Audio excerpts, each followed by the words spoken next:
Okay.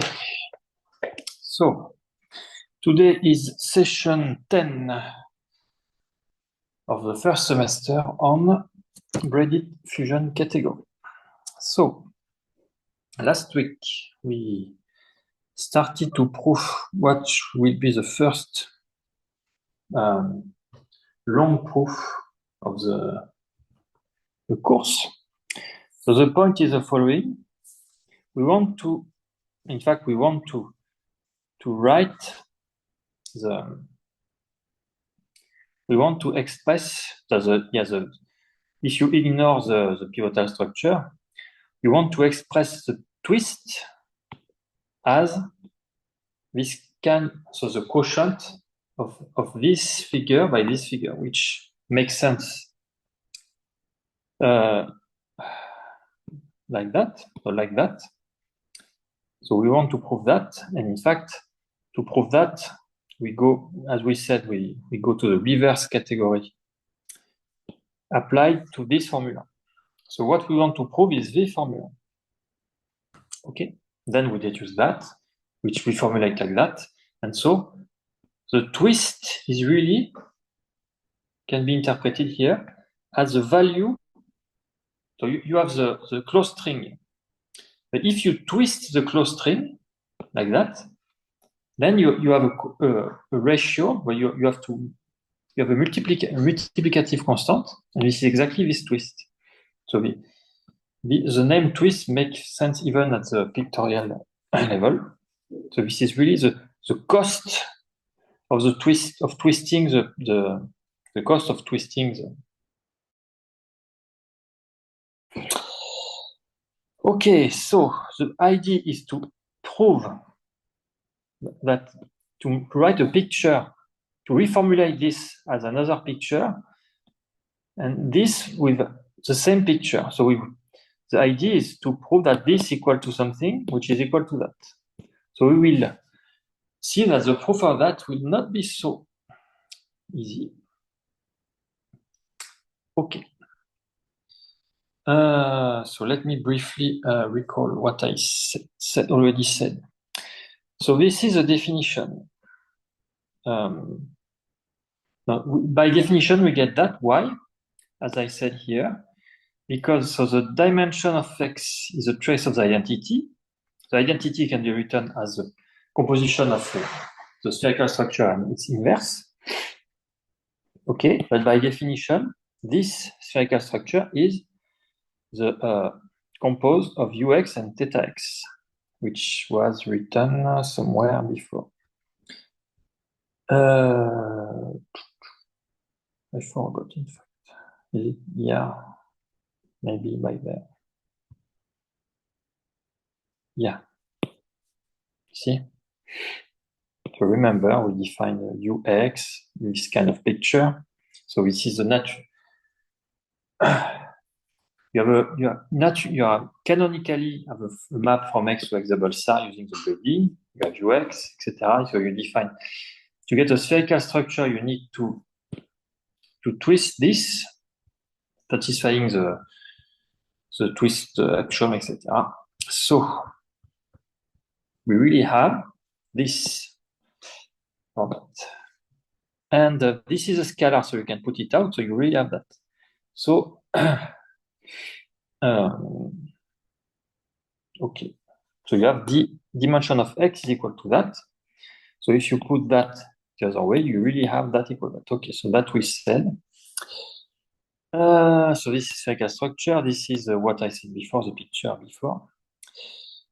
Okay, so we finished last week on that.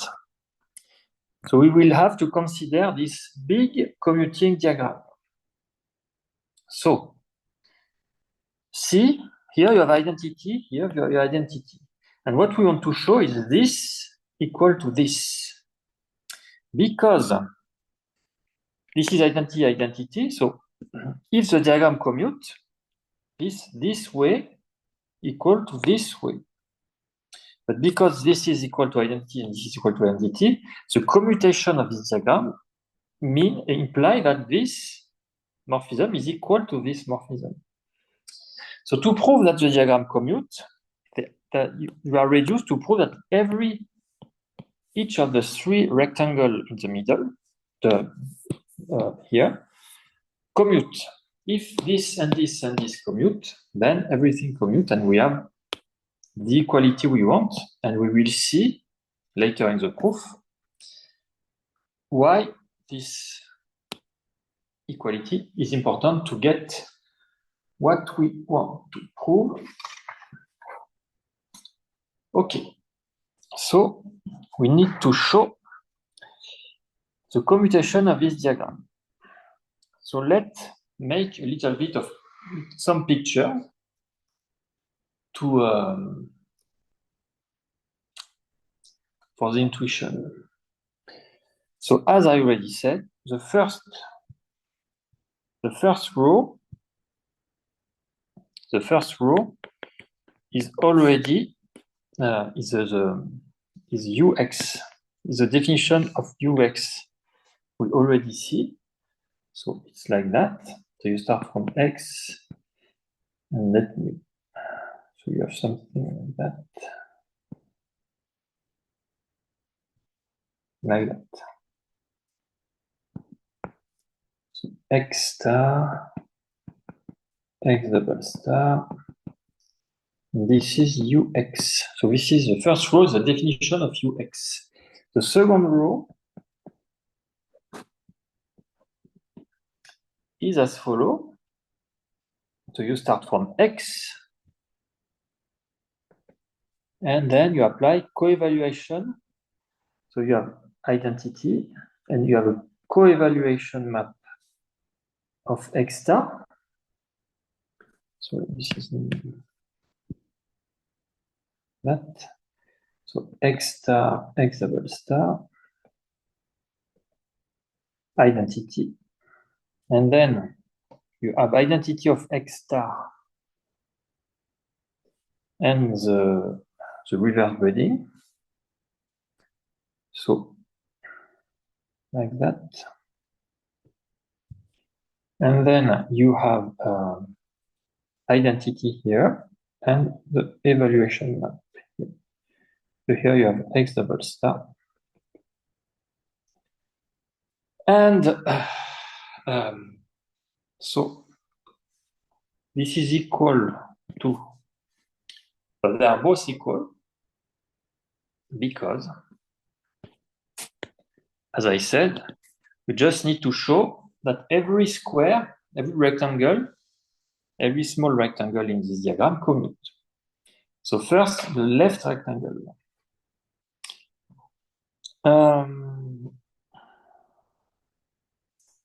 So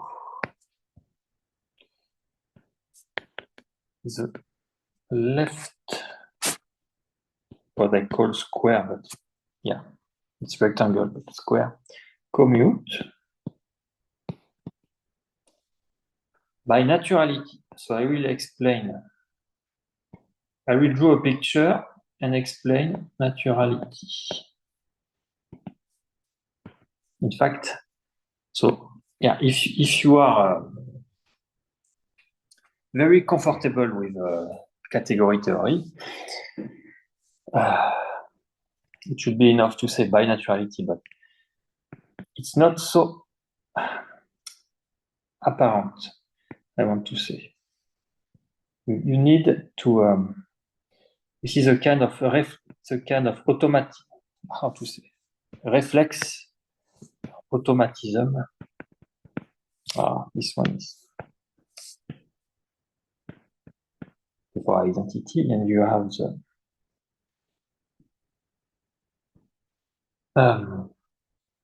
okay, so this is the first square. So let me just, I am drawing the first square. So identity of x, just to explain, identity of x here, coeval x star. Okay, and then you go to, you apply the braiding between x and this one, x and x star tensor x double star. So you apply the braiding here. So you have the braiding with a tensor like that. We put two strings very close to mean that we are considering a tensor. So x star, x double star. And this is equal to this way. So this is equal to, so first the identity of x, then coev of x star, identity of x. Okay, so this is just like that. Should I put, yeah. It will make more sense pictorially to just say like that. Yeah,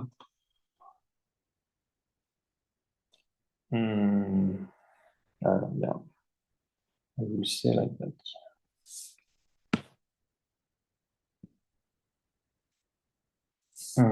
Anyway, so you see what happened. X star, x double star. So what happened here? So as it is written, just by naturality. Why? Because in fact you have a morphism here, and you put it here. So you get something like that. You get something like that. And so like that.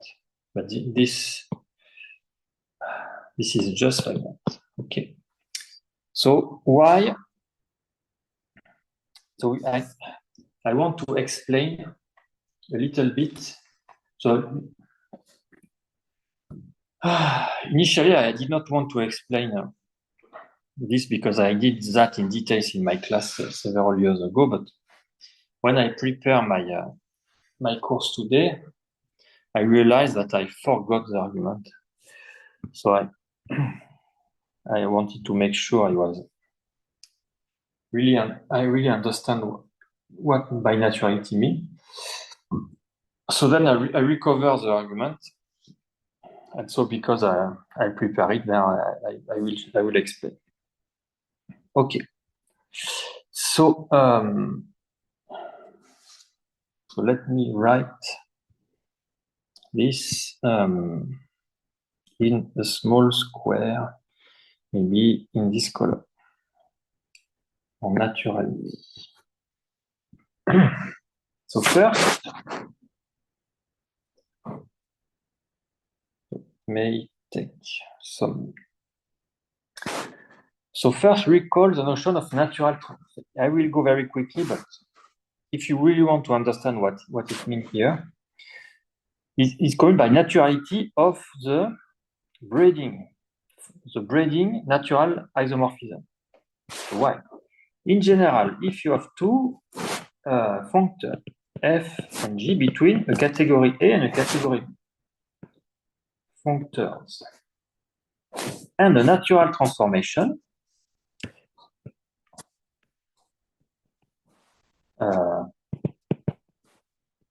with f and g, natural transformation,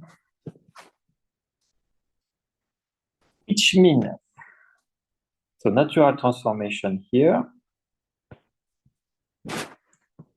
mean that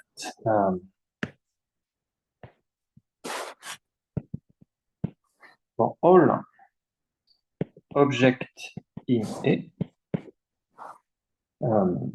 you have a morphism between fx, gx,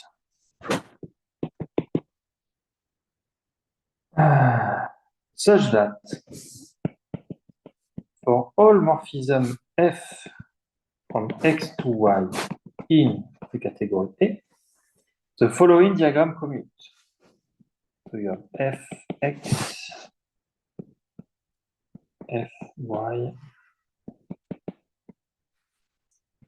and you apply the natural transformation to gx, and G of F, Gy, and natural transformation here. And it should commute. So this is the definition of natural transformation. Okay. Now, let me change the color.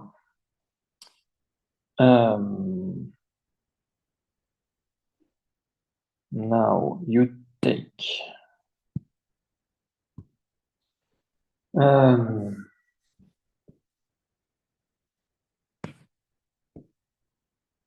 now take A equal C cross C. B equal C.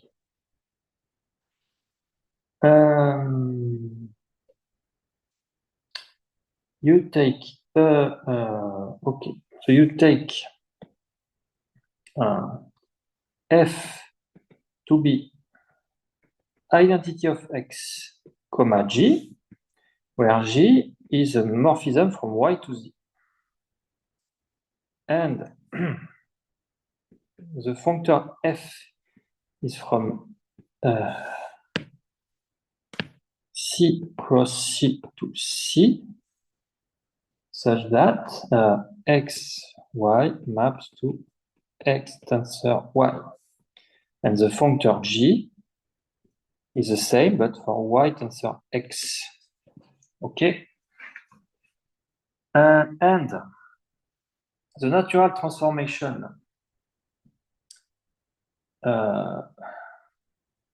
so natural transformation is XY is just the braiding. Okay? Now, if you apply all these things, you get that.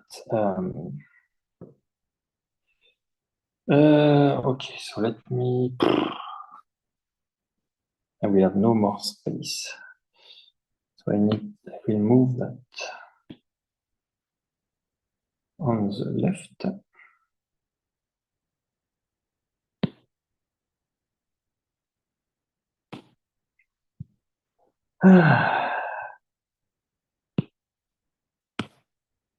Sorry. This is for natural transformation. Okay. Now, you take, so here,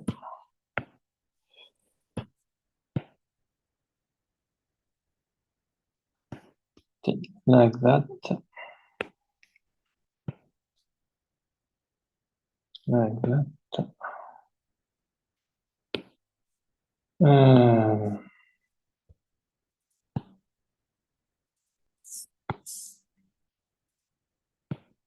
Okay.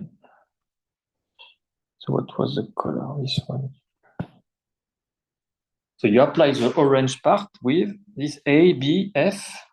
So because the category is a direct product, the morphism are written as a couple like that. And okay, so you have this one here. So you take these two, maybe to avoid any confusion. You write it 2 times.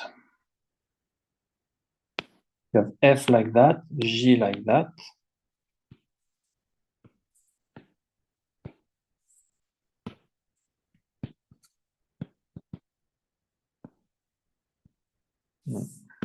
Okay. And this. Okay. So you see, so natural transformation map F to G like that. So it's the braiding. Now, you consider the commuting diagram. So you get because by definition the braiding is a natural isomorphism. We have the following commuting diagram. So F X Y, which is equal to X tensor Y, and then you have the natural transformation to G x y equal y tensor x, and then you apply f of the morphism f like that, which is equal to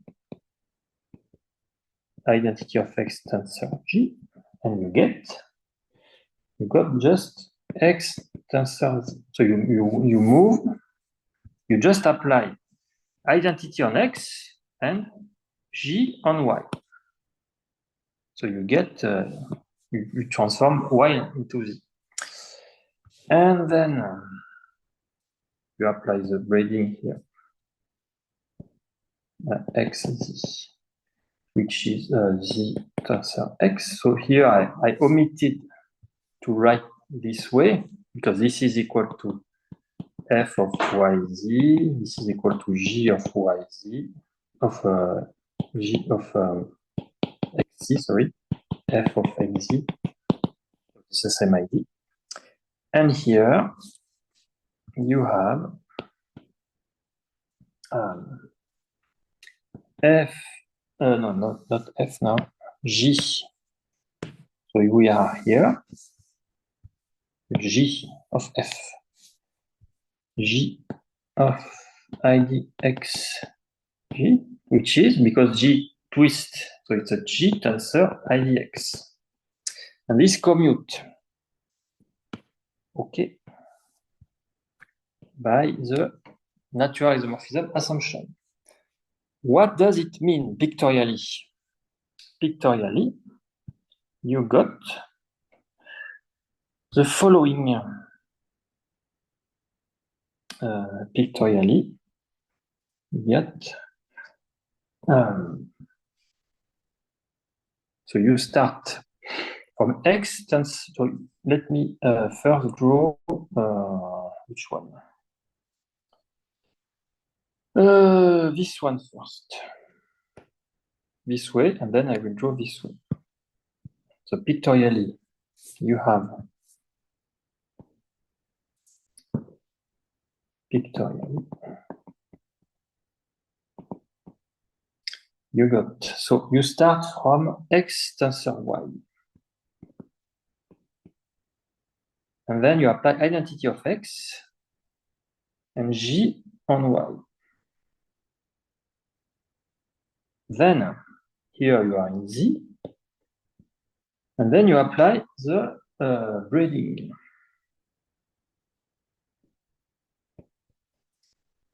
So by naturality, this is equal to the other way. So you start from x tensor y,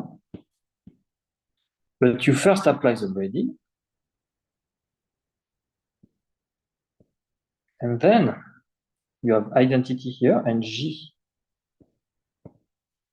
And so you have this, and now it's z here, x here. You have this fundamental result in a braiding. In fact, the braiding is a natural transformation. And so you can move any morphism, you can move it below here. So this is very important because this kind of trick is used many times in the proof, this kind of proof. Okay, so we are almost finished now. We just have to take the good, let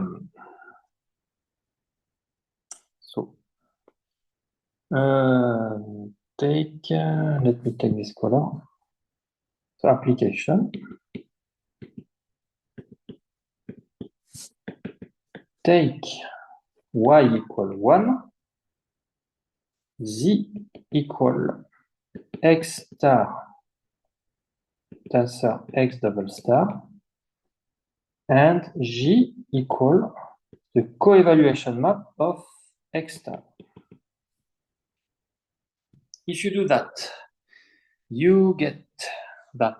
So y equal 1.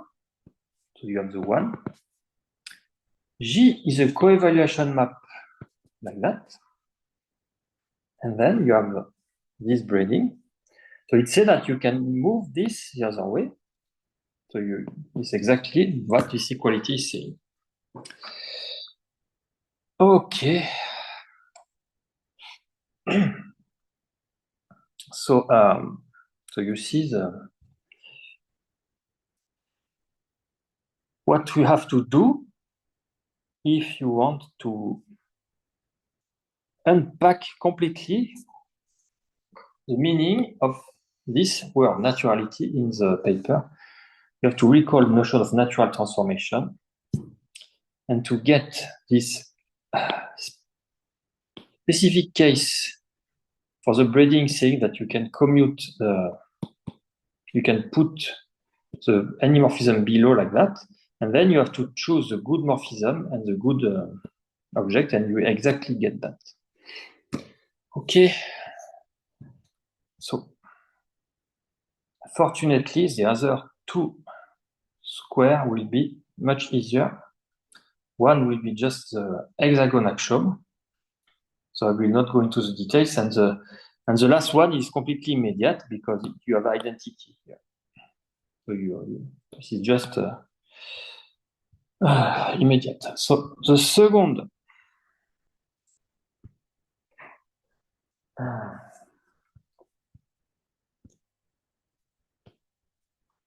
so the middle square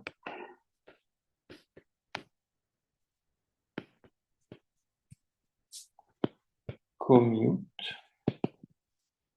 by the hexagon axiom. So I will still write it.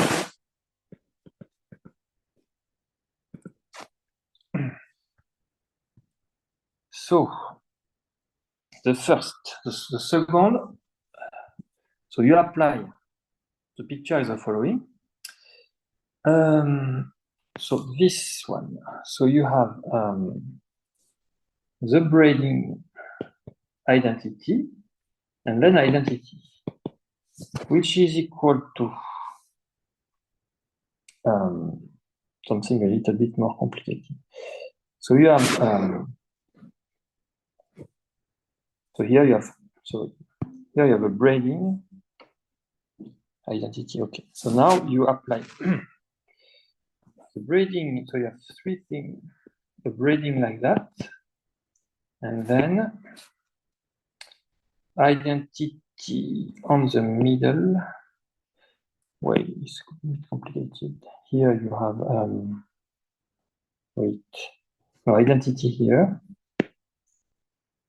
and braiding here like that. Okay. So let me draw these two pictures representing the middle square commutation. So you have something like that. So X S star X double star. So here you have a braiding. Here identity, which is equal to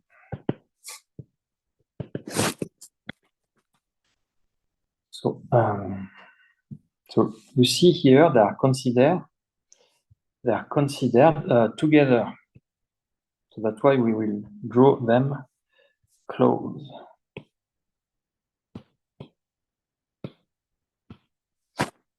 X star X double star.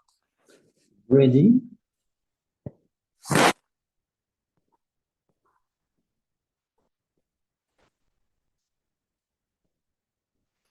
And then identity here and reverse grading for this one.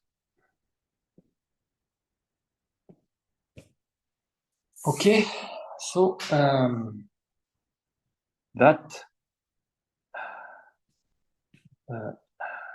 this is one hexagon action. Okay. followed by hexagon axiom. You are just moving. See, you have this string go below, again below. So you can replace this string and move this string as a string like that. Okay, so you got something like that. You got something like that, which is exactly that. Okay. So at some moment, if you want to be, so this is followed by the hexagon axiom. If you want your proof to be completely full details, you will also have to apply the associativity constraint, the associativity natural isomorphism. So if you want to go into this kind of details, you definitely need to go to my class several years ago when I explained that in full details. But for this class, it will be enough to say by hexagon axiom. In fact, it will be also enough to say by naturality here without details, but yeah. This is fundamental. So it's good to have that in mind. Maybe I should just, instead of recalling everything, I would just say we just apply this this well-known result. But now it's too late. Okay, it's done. So the second square is commute by hexagon axiom, and the third square commute trivially. The right square clearly commute. If you even want to draw something, you see, you apply here evaluation identity, then identity, or first identity and then evaluation. So yeah, you have something like that. Evaluation.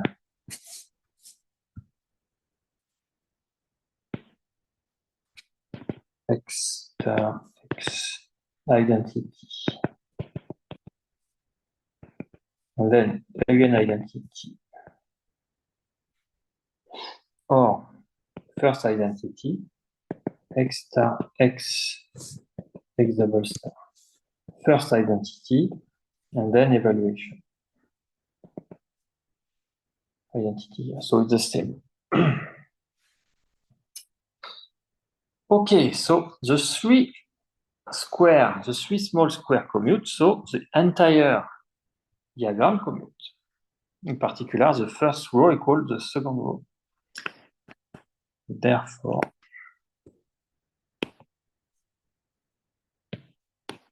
the entire diagram commute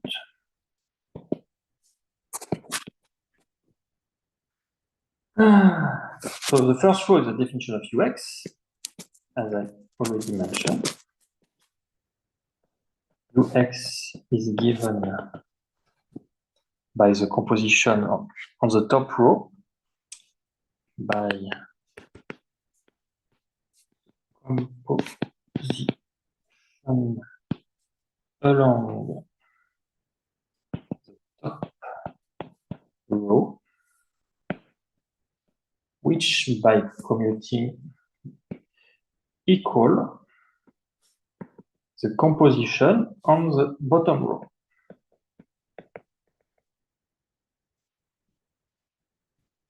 Along the bottom row.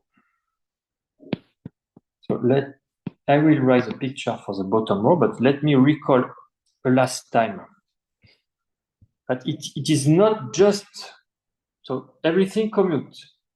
So this is not enough. You have this kind of diagram. The fact that everything commutes is not enough to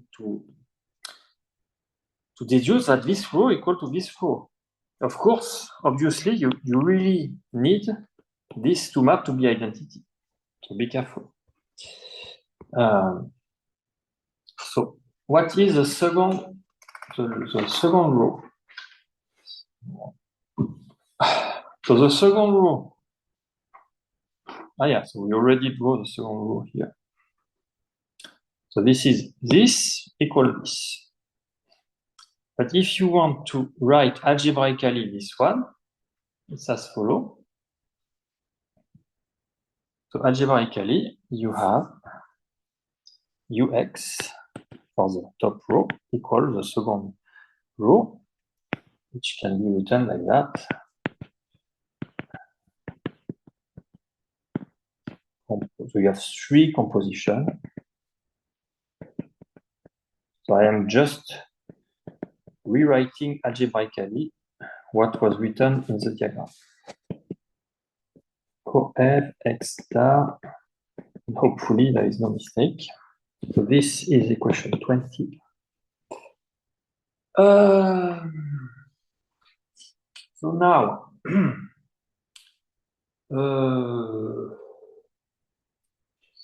we will write an alternative way. So we will compose with that. So we will have this composition, and we will write an alternative way to get that. So let me write that.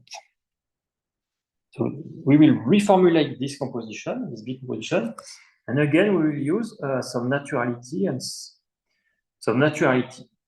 of the braiding, and the fact and some properties of the morphism phi x, which is a pivotal structure.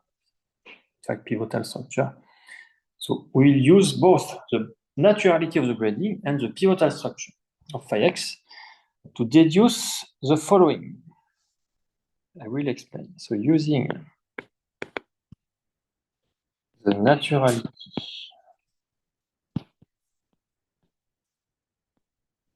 of the braiding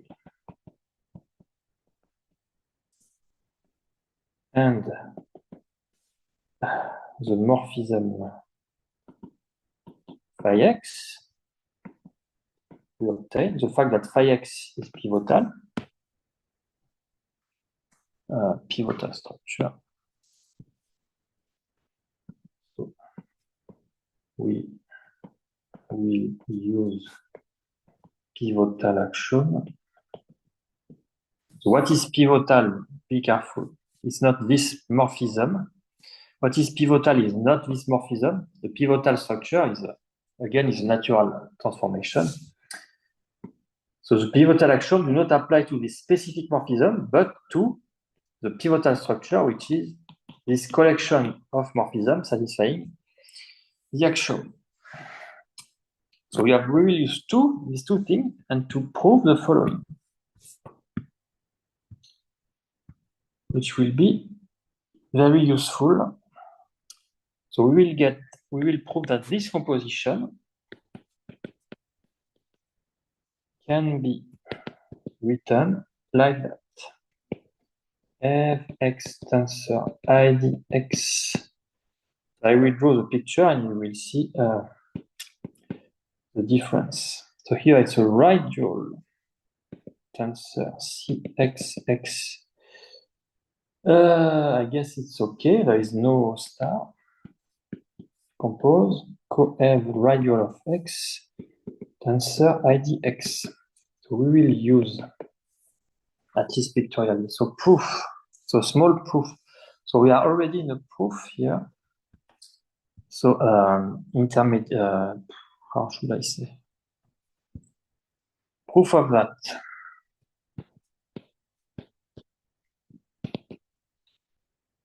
Okay. So you have. So we want to compute this using this formula, which corresponds to this. So we will just draw this and add the pivotal structure here. And we will see how we can move. So we can move the pivotal structure here by naturality and move it here by pivotality. So naturality of the braiding and pivotality of the morphism, of the collection of morphism like that.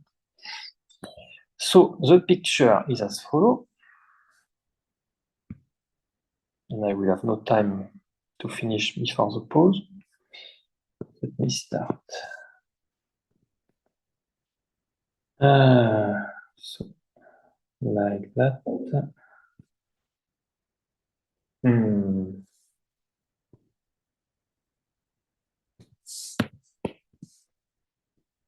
Sorry.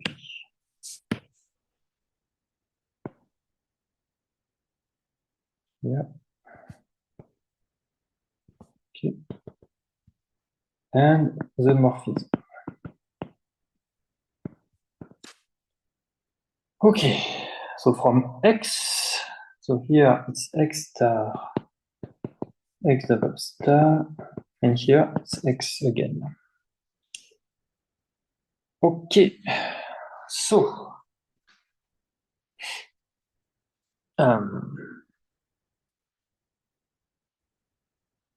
so first we apply the naturality argument we just explained in great details before, so we can move this the other way, below. You can move it below, and there is no change.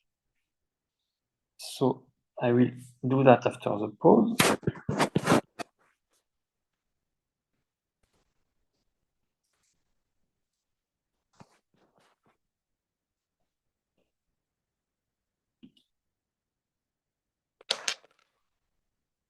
Okay, so as I said, the first argument here is just the application of the naturality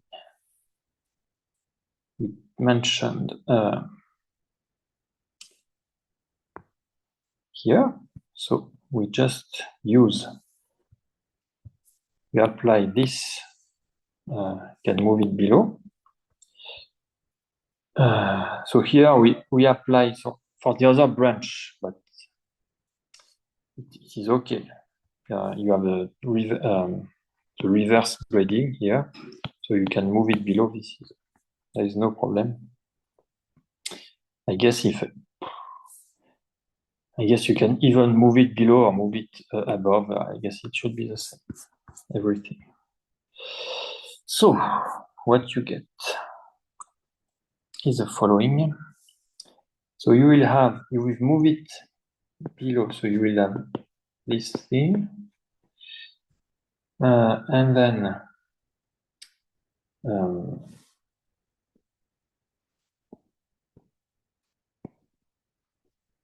like that.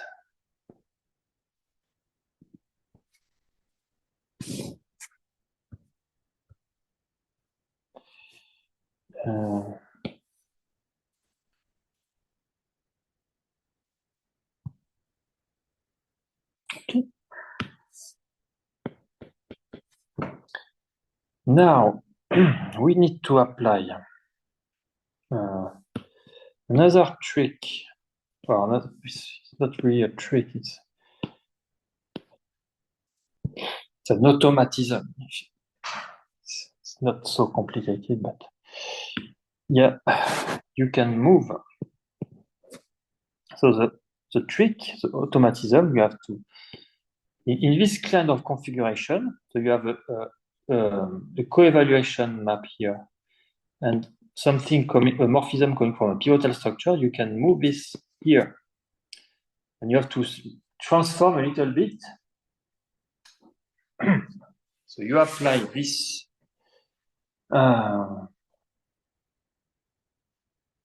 this result. I will not prove that, but it's proved even in my class several years ago, even in one of my papers, the TPE paper. I will write the reference. You will have all the details of that, but of course, this is well known. The well-known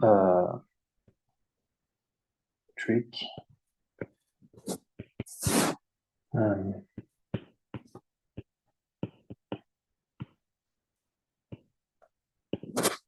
Okay.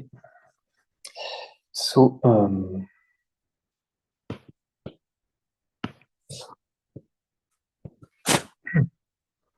we can move like that. So it's the proof is straightforward. Of course, it uses pivotality and the zigzag collection, etc. So, or lemma. Of course, it was not proven the first time in my paper, but in my TPE paper, it's really, really well-known thing. But sometimes you don't get the full detail of this kind of well-known trick. So if you want the full details for that, you should go to my paper or to the class several years ago where it was explained. But basically, this is zigzag relation and pivotal structure, etc. There's no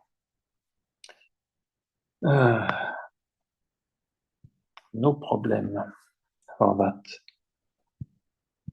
So maybe the proof I provided here, maybe there is a much easier proof. I don't know. It's not so long, but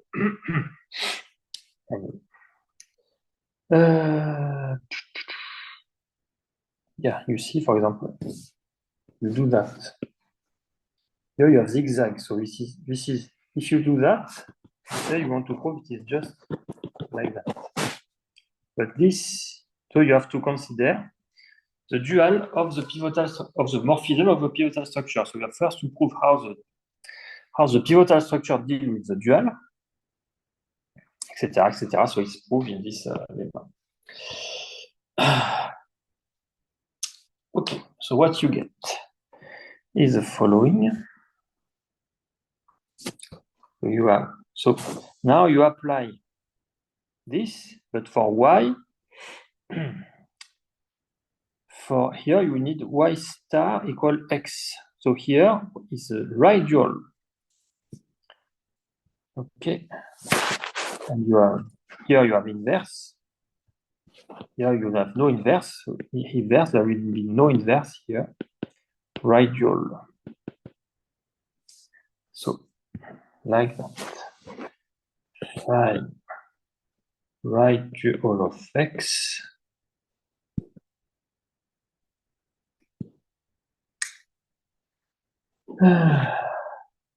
It's not that big, but that's too big.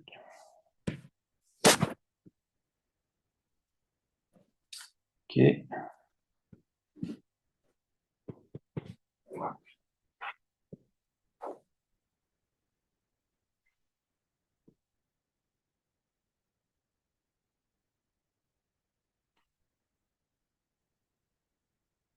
Like that. Okay. So this is what we prove.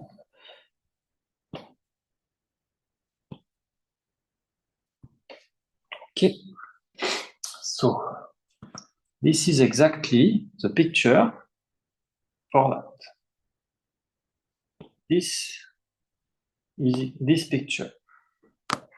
Okay, so we prove that this composition with U as like that, proved by the big diagram before, you get that. Okay. So it's not finished. It is not finished. So there's still need something. So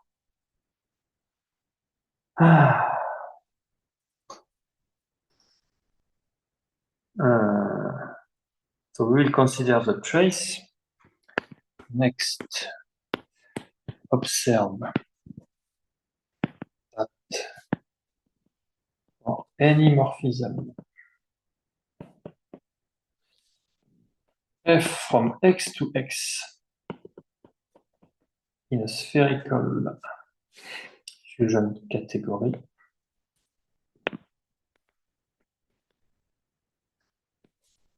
Its trace is given as follows. So as expected, as before, is given by the composition. So we already mentioned that. So one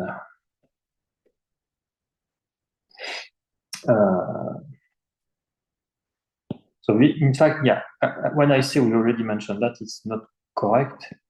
What the proposed here, it's an alternative of the trace we saw before, but in fact, this alternative is immediate by this equality. So I will explain. So here, phi star x tensor f x star x evaluation of x 122. So the picture for that is, so you start from 1, then co-evaluation of right dual of x, then you apply phi right dual of x, you got x star, and here you apply f, and then evaluation. Okay. So the trace we usually use, trace of f equal by sphericality. So let me write in color. You can consider, for example, the right trace or the left trace, but let's choose here the left one, the left trace. So what it was denoted like that. Remember, it was like that. F.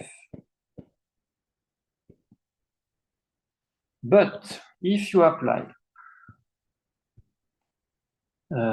this here, you can move it here, and you will get exactly that. So it's immediate.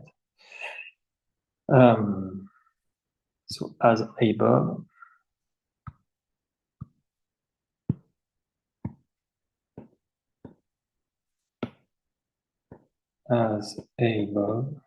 you get 5 star x f. Okay. So if I want to summarize, the trace in the spherical case of f can be chosen like that.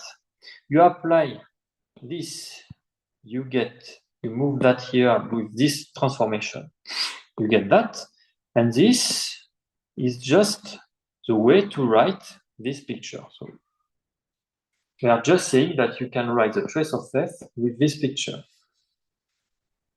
and it will be used soon. So now we will apply. So we're almost done. Now,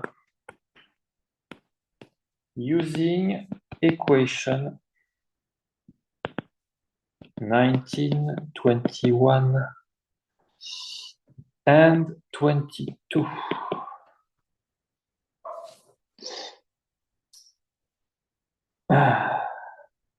So I will come back to 19, 21, 22. Let me just finish the sentence. We find that the left-hand side of equation 18 equal the following composition.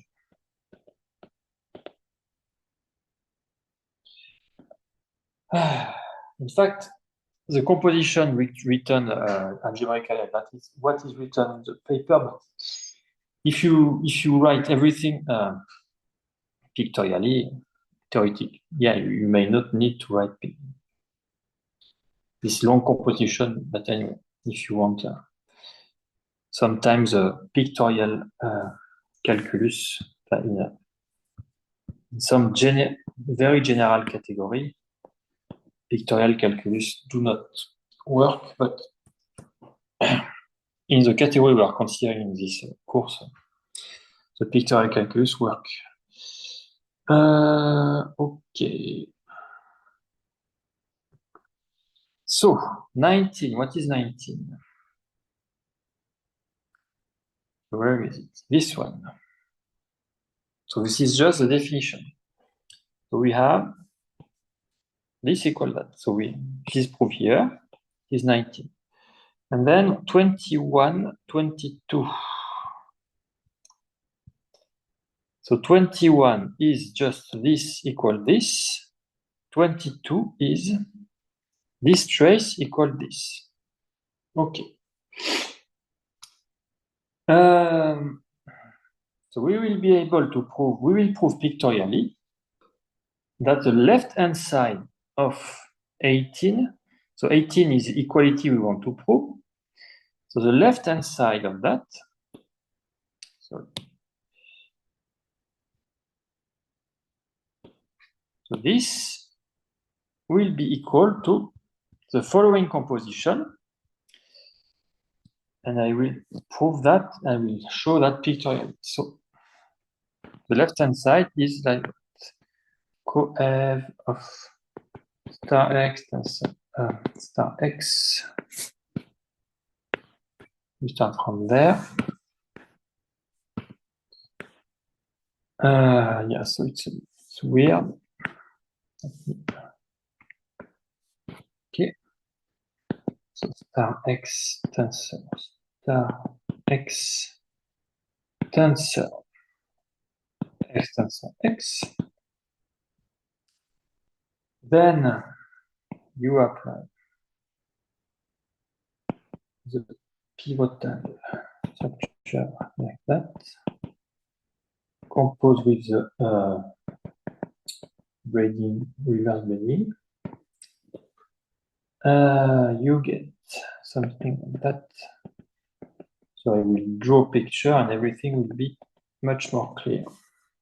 Then evaluation of x tensor x1. So picture. So we start from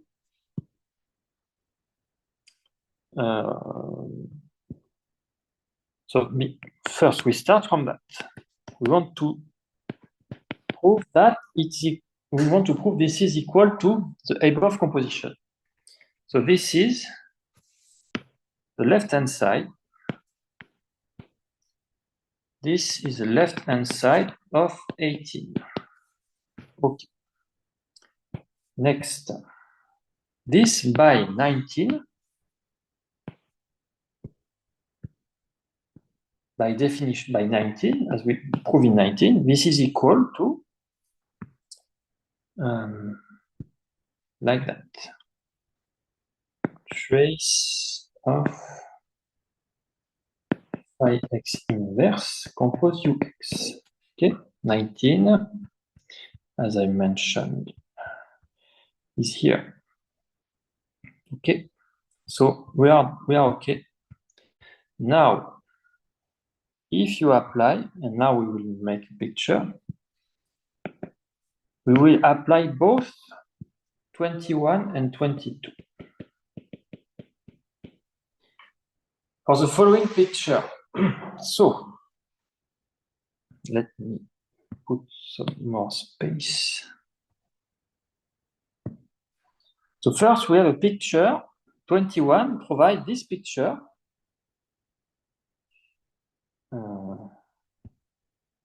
For this. You have this picture and we consider the trace of that. But we say the trace can be just by putting this one again. So you have one, you have another one.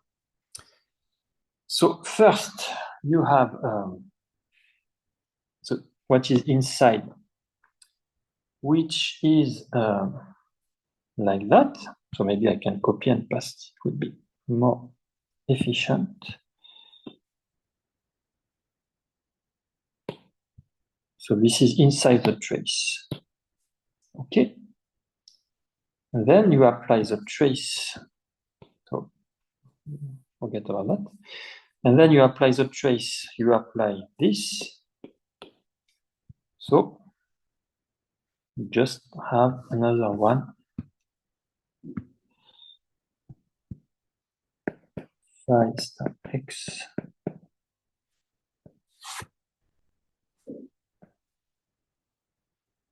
Okay.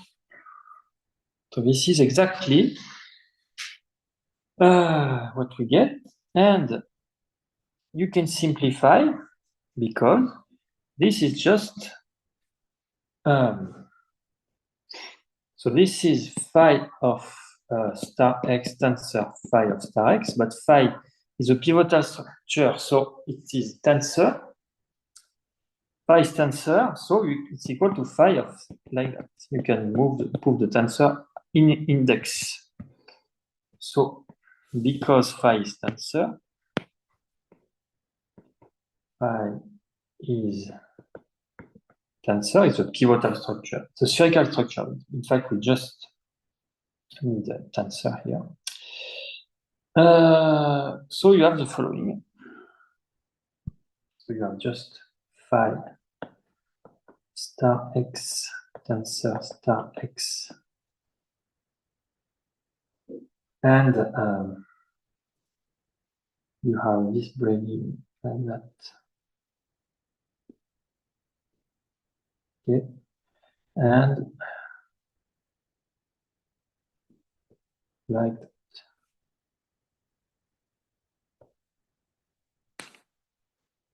Okay, so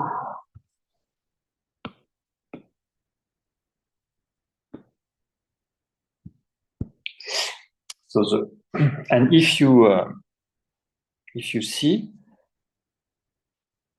let me see, and this picture represents exactly this composition. This is this coeb, and you get that and that, and then you have this, which is here.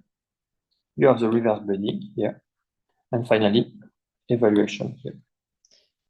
So we proved that the left-hand side of 18 is just this picture. Now we are really close to be done, because in fact the right-hand side of 18, which will be also this picture.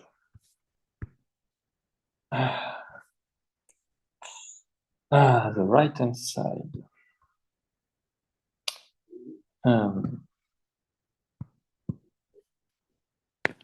So right-hand side of 18 equal the same composition, so the same picture. In the paper, it's written the same composition because I did not draw any picture. To see this, apply equation 22 to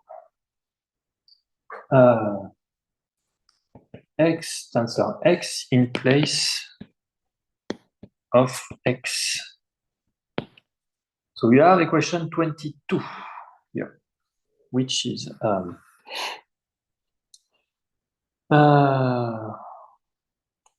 here. And here you have x, but you put x tensor x. Okay. So you have like that.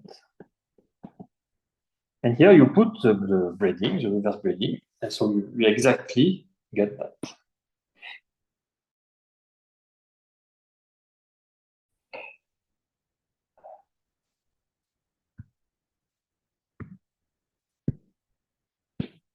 And f equals cx x inverse.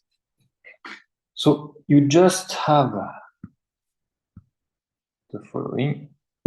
So trace of Cx x inverse is the phi equation 22 star x tensor star x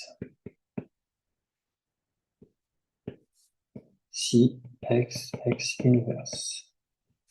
Okay, which is exactly this picture.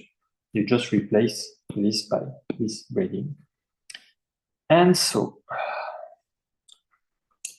why? So what did we say? We say that.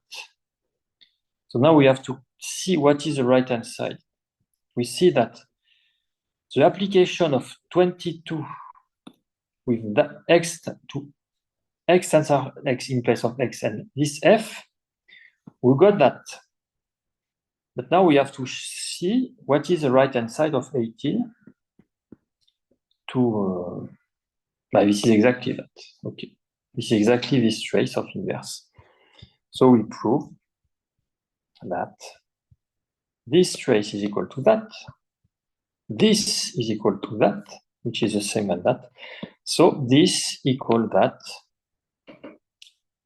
In particular, so we have you can define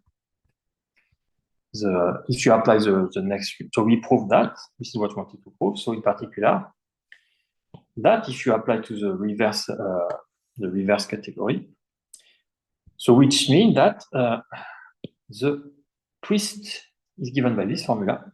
So as I said, the twist is just the cost of twisting, the multiplicative cost of twisting the closed loop. Okay, so intuitively, this is very clear. The multiplicative cost of twisting the closed loop.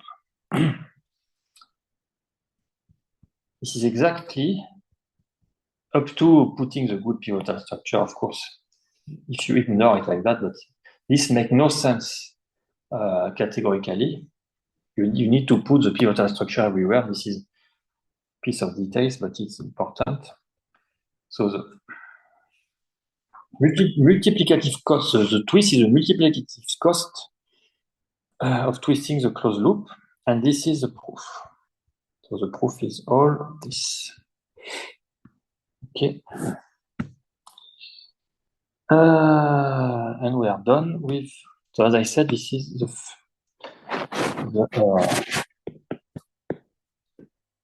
first big proof in the course. Okay.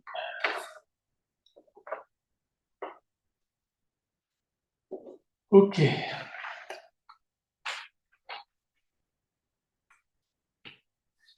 So now we can go to another subsection. So let me move this here. 283, the Verlined formula. Verlined formula.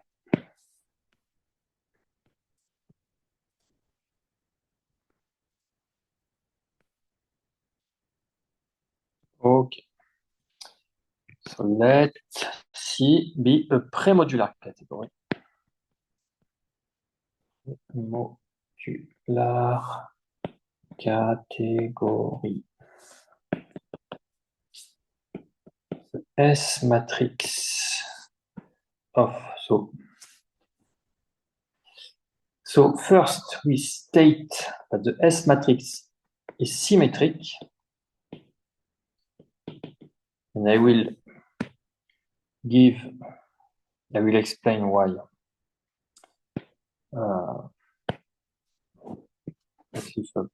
Intuitively, I will leave this as an exercise, but I will give some hint and satisfy the equality.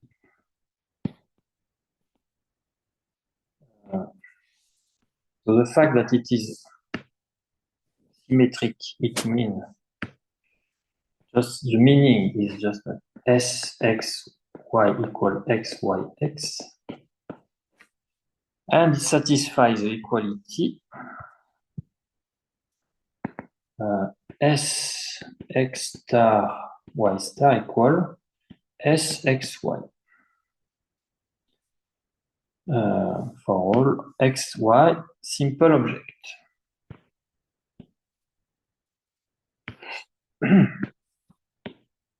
For all X, Y simple. Okay, so first, so exercise.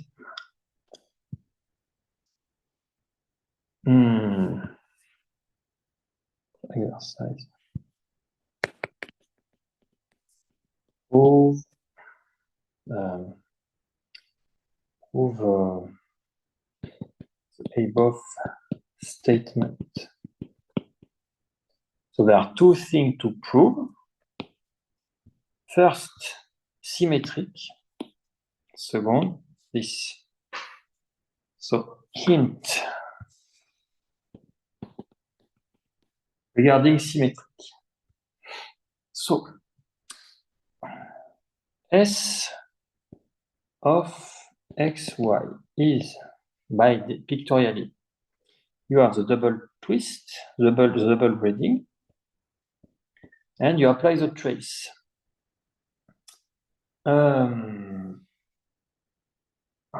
So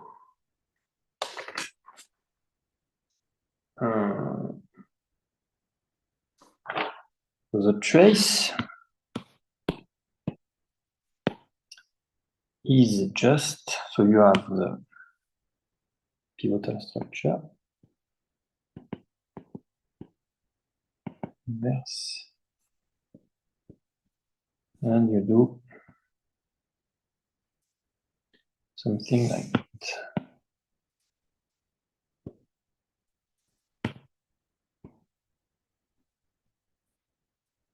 Okay. So this is the definition, the pictorial representation, the categorical pictorial representation. Okay. So the ID is, so here it's X and Y, and we want YX. So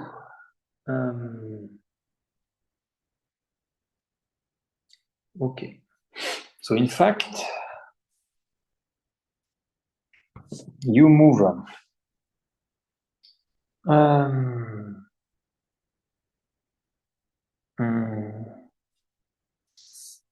so that's several things. What you do is you have YX, and here you have XY. So XY, YX. So the idea is to move move this here. So that there may be several ways to do that. So first you can, because it is tensor, so you can break it into two parts. You move one, you move the other by the naturality, and you got it here. Or maybe you can just commute this and this because by pivotality, maybe. Because you apply the, you can, for that you need to prove that the double dual of the braiding is equal to itself. Maybe it's easier to just break this into two parts and applying the naturality argument we saw before. So you will get something in the middle. So let me see, is equal by naturality to, so 5 y tensor x inverse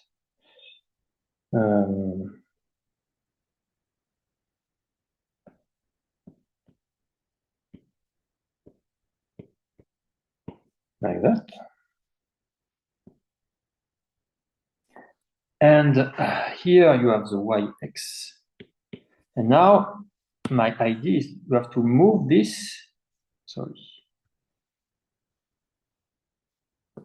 move this the other way. And for that, you need same, I don't know, maybe zigzag relation. If you apply zigzag relation, so you have this, and you have this and this zigzag. So this is just this and this. So then you will have this and this. So this is a dual. So you will get something.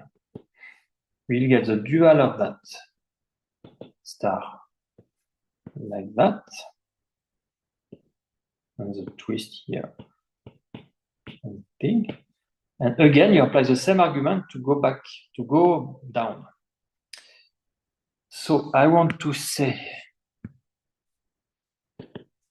by zigzag plus something, I don't, maybe it's enough zigzag or maybe you will need some naturality. Anyway, you get this.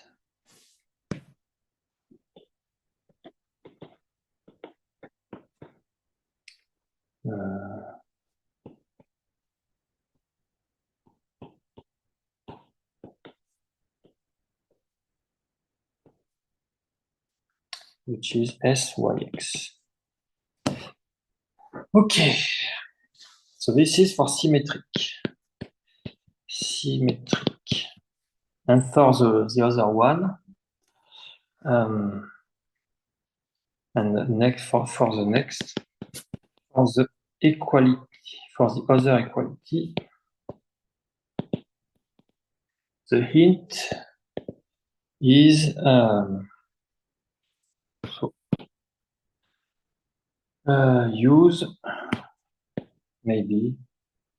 use that.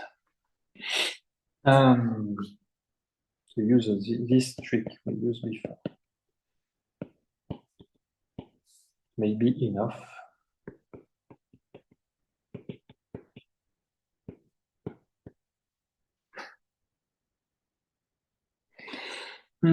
So yeah. So this is exercise. You have the hint. Should be okay.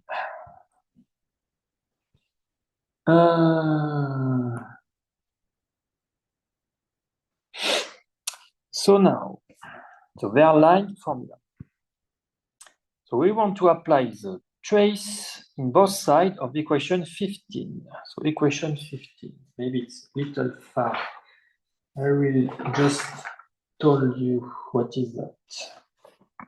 So equation 15, I will just write it. So applying the trace to both sides of equation 15. So remember, equation 15 is the typo in the paper. So in fact, in the course, equation 15 is just like that. X, the twist of x tensor y is equal to braiding y x compose braiding x y compose twist of x tensor twist of y. So remember, in the paper they wrote that the permute these two things, but it's not so a problem because when you consider x, y simple, these are just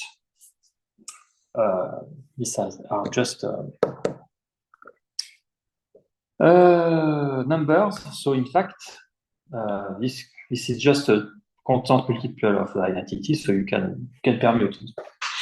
If x and y are simple, but if x and y are not simple, it's more natural to write it this way because it appears like that naturally. But maybe it also commute if it is not simple. We don't care.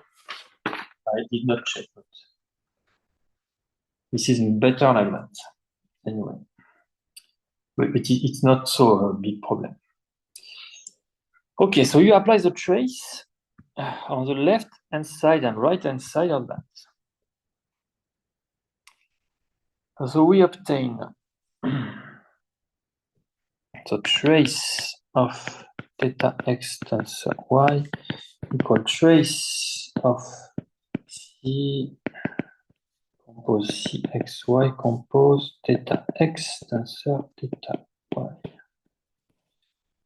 Okay, so this is equivalent to the following, and here we will use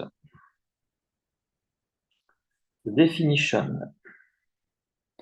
by definition of x of S xy plus linearity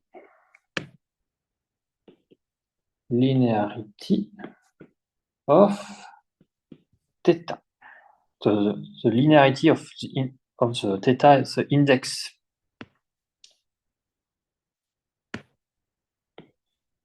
You get following. So you apply. So you develop here x tensor y is the direct sum n x y z tensor z.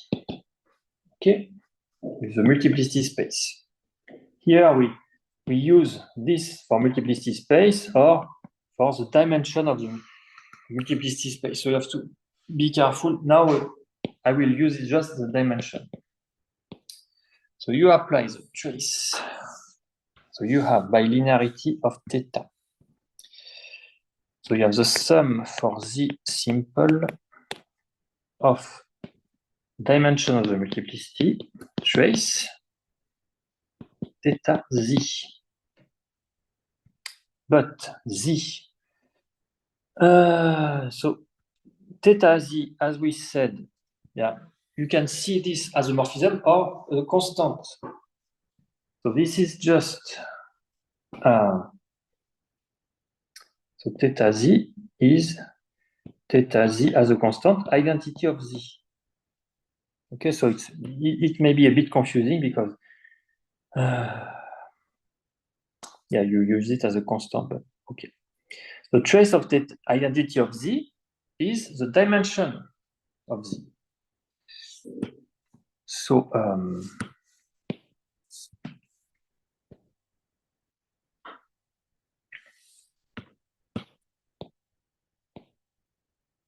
so be careful if you want to be very correct. This is a morphism, but this is a constant times this morphism, so it's okay. So this is equal to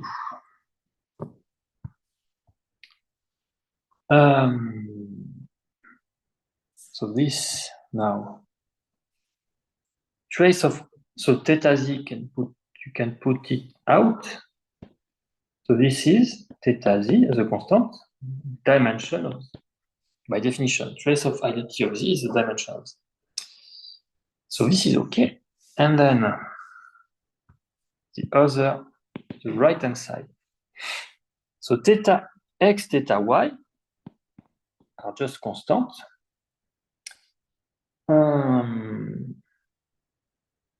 So you can replace this constant type identity. So because you are composing with something, you can just put it out. There is nothing, you can put identity here, but you can remove because this composed with identity is this.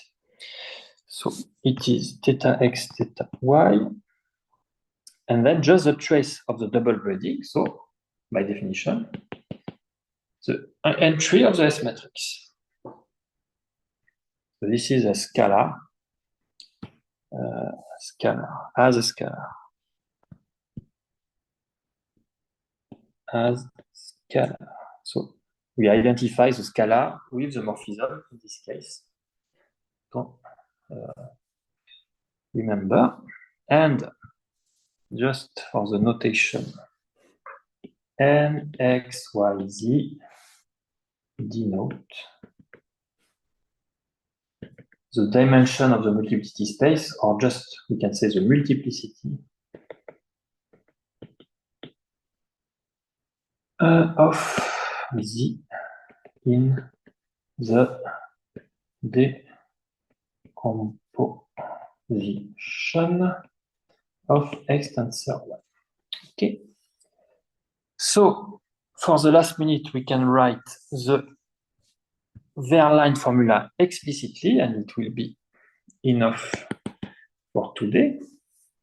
So you put the twist the other way. You have the entry of the S matrix, which is equal to the twist inverse sum of the simple object of the multiplicity times theta z dimension of z. And this is a very famous Verline formula, which in fact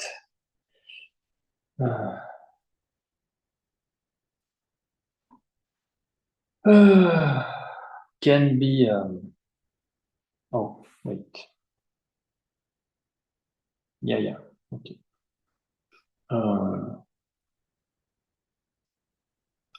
okay, can be generalized to any commutative fusion ring. So there is a Verline-like formula for any commutative fusion ring. So in fact, this formula is not specific to, at least in the modular case, I know. In the modular case, you can see this as a, if you consider this formula, so this formula works for the premodular case, in particular for the modular case. In the modular case, you see that in fact, the entry of the S matrix, if you are properly normalized, in fact, provide linear character. And so the S matrix, properly normalized, can be seen in the, if all the linear character can be obtained like that. The fact that all the linear character can be obtained like that is equivalent to the S matrix to be invertible. So in this case, the S matrix is just a renormalization of the character table. And in fact, you have this kind of Verline-like formula for any commutative fusion ring. So in fact, in the modular case, you can deduce this formula directly from for any commutative fusion ring, and the fact that the S matrix will cover all the linear character, but we will talk about that tomorrow. I already finished. So I'm 2 minutes out. So see you tomorrow.